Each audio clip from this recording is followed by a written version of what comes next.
Rodrigo, muy buenas tardes, agradecido porque estés de nuevo con nosotros. Y bueno, un abrazo a Rodrigo. Muchas gracias, Rodrigo. Vamos.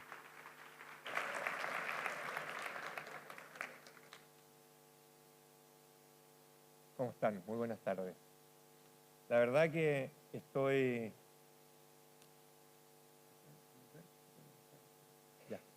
La verdad que estoy muy emocionado en este día por varias razones. Y tal vez la más importante es que las emociones han sido en la historia del hombre un lado olvidado. Y si no diría olvidado, tal vez diría incluso discriminado. Si no, incluso bloqueado. Lo único que nos salva de eso son los poetas, son los artistas. Ellos no cayeron en esa trampa. Pero en los últimos 4 siglos de la humanidad, nosotros hemos estado absolutamente embobados en la razón. Y en estos últimos 50 años estamos descubriendo este lado olvidado. Entonces, para mí es especialmente hermoso lo que ha ocurrido hoy día, por 2 razones. La primera es que siento que sin que haya habido una especial coordinación, porque nosotros normalmente preparamos este programa, pensamos cuál puede ser el tema para el programa de cada congreso, invitamos personas, invitamos a algunas personas que por alguna razón no pudieron venir, invitamos a otras personas, en fin, pero uno se pregunta cuánta coordinación hubo para que la coherencia que ustedes han escuchado en las presentaciones sea la que es.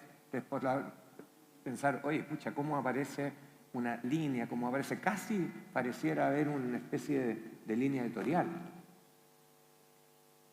No, ha habido algunas conversaciones, sin duda, pero los niveles de sincronía y de alineamiento que he vivido, experimentado, he escuchado en el día de hoy, incluso que he sentido que ustedes también han compartido y han podido seguir, refleja que estamos viendo, y eso me muestra los particulares, y por eso digo que estoy un poco emocionado, el que estamos en un momento en que estamos sintiendo el poder de una fuerza que no hemos atendido y a la que no hemos dado suficiente atención. Y entonces creo que si hay un mensaje que uno podría llevarse de hoy, es abrir esa puerta y entrar en esos espacios. Porque la transformación que puede derivar de ese proceso en las vidas propias es enorme. Por eso recuerden el título de la canción. Yo traje estos papelitos porque anotaba cosas, ustedes me ven registrando cómo recoger mensajes potentes de todos los distintos relatores. Del corazón a la acción. Me acordé de una frase, no lo pensamos, no lo pensé, lo pensé hoy día, no lo pensamos cuando construimos este título o cuando hicimos esta propuesta. Pero me acordé de una frase muy potente. De la abundancia del corazón habla la boca. ¿Saben quién dijo eso? Jesús. Y lo dijo 2 veces, en Mateo y en Lucas. ¿Qué significa de la abundancia del corazón habla la boca? Significa de lo que hay en el corazón aparece el comportamiento, aparece la acción.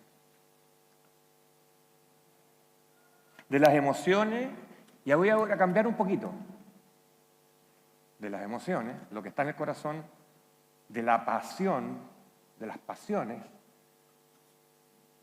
emergen, ¿qué cosa? Emergen los comportamientos. Y aquí aparece otra cosa. Humberto Maturana dice, nosotros somos emocionales, somos seres emocionales. Somos antes emoción y después razón. Y de hecho dice que usamos la razón para justificar lo que nuestros comportamientos emocionales nos inducen. O sea, nuestras respuestas naturales a los entornos son primero emocionales Y primero significa hasta 10 veces más rápido. O sea, no es un poquito antes, a veces es bastante antes.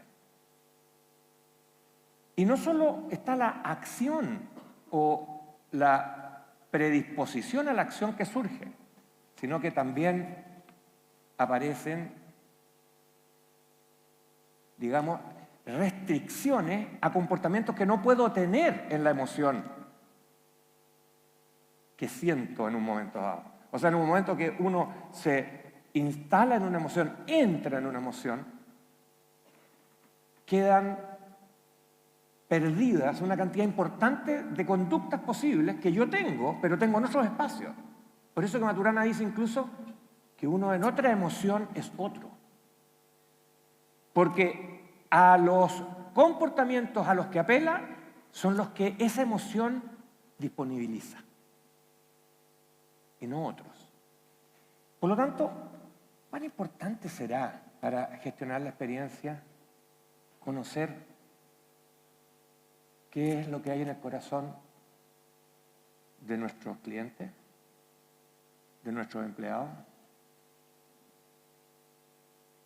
de nuestros accionistas? ¿Por qué no decir también de nuestros familiares, de nuestros vecinos, de nuestros ciudadanos, conciudadanos? La pregunta es, si yo quiero entender e intervenir en el comportamiento, ¿cómo puedo sustraerme de aquello que lo condiciona en su fundamento, que es lo que está en el corazón?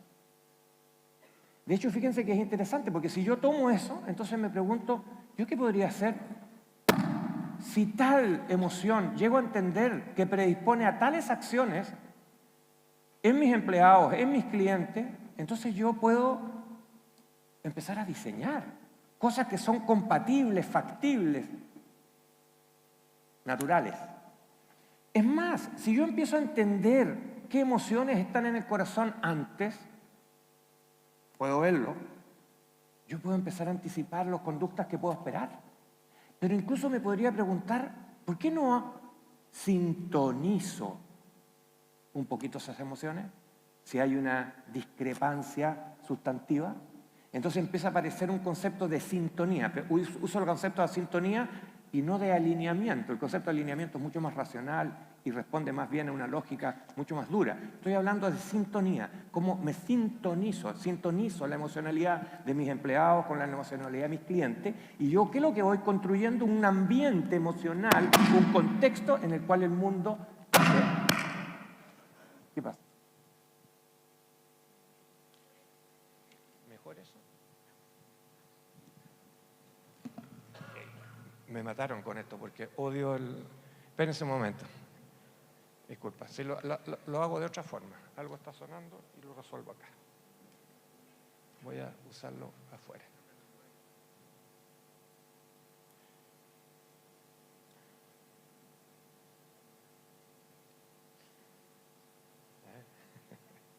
¿Ahí la encontraste? Disculpen, pero la verdad es que esto me mata todo. Esto no. Esta contingencia no.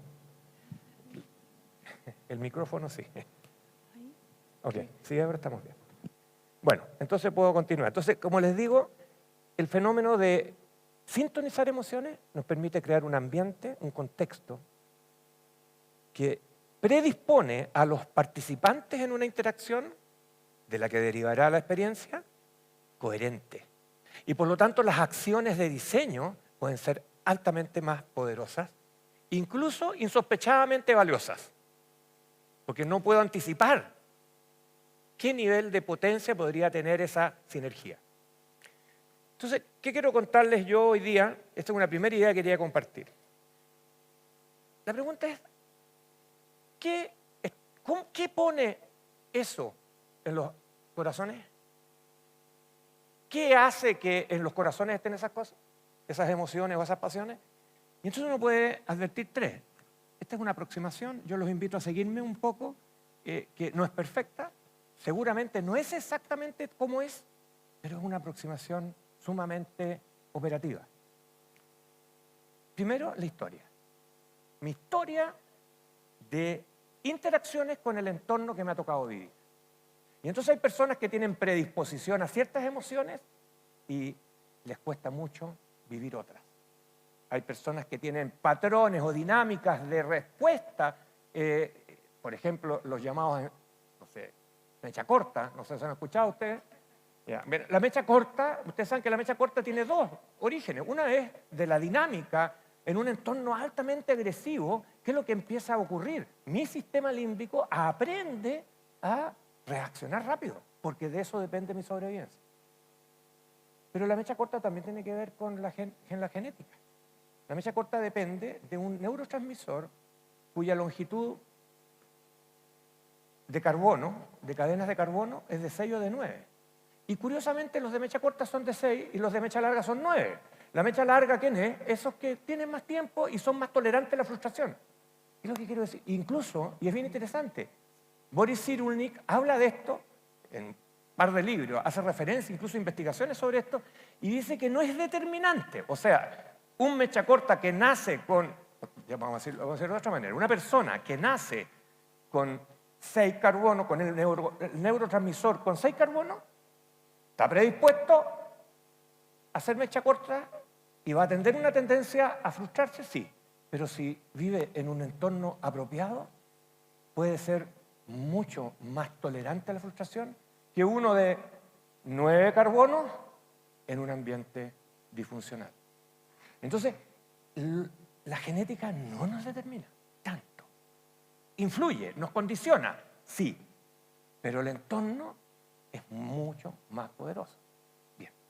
Entonces, esa historia de interacciones es la que dejó instalado emociones, patrones emocionales, formas de respuesta a este ambiente en el que yo vivo. Y hay otro componente que es dos componentes externos. Voy a usar dos componentes externos. Un primer componente externo es el entorno en que yo vivo, mi ambiente cercano. Voy a hablar del microentorno y voy a hablar de otro que es el macroentorno. El microentorno sería muchas de las cosas que hablamos hoy día. Y aquí yo lo anoté, discúlpenme que esté con el papelito en la mano, pero es para no olvidar algunos detalles. Entonces, factores presentes en el microentorno de todos nosotros. Redes sociales. ¿Cuál es el perfil de las redes sociales? Altamente negativo. Tú pones algo en redes sociales que es, por así decirlo, casi bueno, lindo, hermoso por donde lo mire, no faltarán 10 tipos que te hacen pedazos. ¿Ok? O sea, no existe lo bueno en redes sociales. No existe. O sea, todo es posible de reducir a error o falla. Eso es un ambiente que hace que algunos nos retiremos o se retiren de las redes sociales, u otros que intentan y viven en ellas terminan contaminados con una tendencia fuerte de un sistema de, llamémoslo, de interacción, no voy a decir de comunicación, que está fuera de control. Estrés laboral. 40%. Gallup, nivel mundial, llegamos a 43 más o menos durante el periodo de la pandemia. Pero estamos en 40% estrés laboral, y 40% de las personas lo pasan mal en el trabajo. O sea, aquí 40%, si diríamos esa extensión, 40% de ustedes están sufriendo en su trabajo. Bajo engagement, 20%. O sea, un 20% de ustedes, extendiendo esta cifra, de acuerdo a la investigación de Gallup, no están comprometidos, envueltos, involucrados en su compañía. O sea, no los ha tocado el propósito, aparentemente. ¿Cuál? A lo mejor no hay tal. O a lo mejor todos tienen propósito. Es difícil, casi ninguna compañía hoy se atreve a no tener propósito. El problema está en que parece que los propósitos no involucran, no comprometen. ¿Significa eso que yo estoy trabajando, pero yo hago como que trabajo y ellos hacen como que me pagan? Es como estamos en un estado en el que no nos estamos renovando de ese espacio. Escuchamos a Josefina.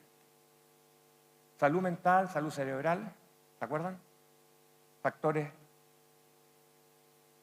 Latinoamérica aparentemente tenemos una brecha inversa, o sea, nuestra salud cerebral nos da una edad superior a la que tenemos en promedio.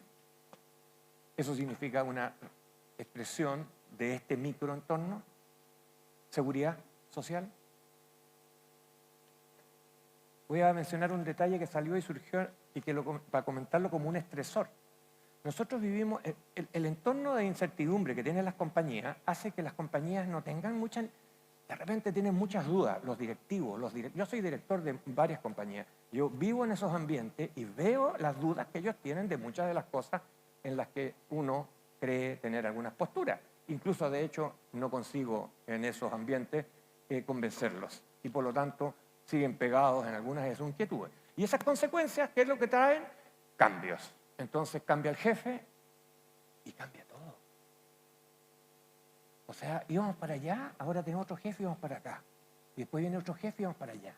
Y ahora no sé qué pasó y vamos para allá. Entonces, el ambiente, las líneas, los objetivos laborales, por eso que el valor de algunas de las cosas que escuchamos en los representantes de las compañías en las que hemos destacado la estrategia, uno de los grandes valores es la capacidad de sostenerlas por periodos más prolongados, de manera de que haya un acoplamiento natural de las personas a esos propósitos, a esa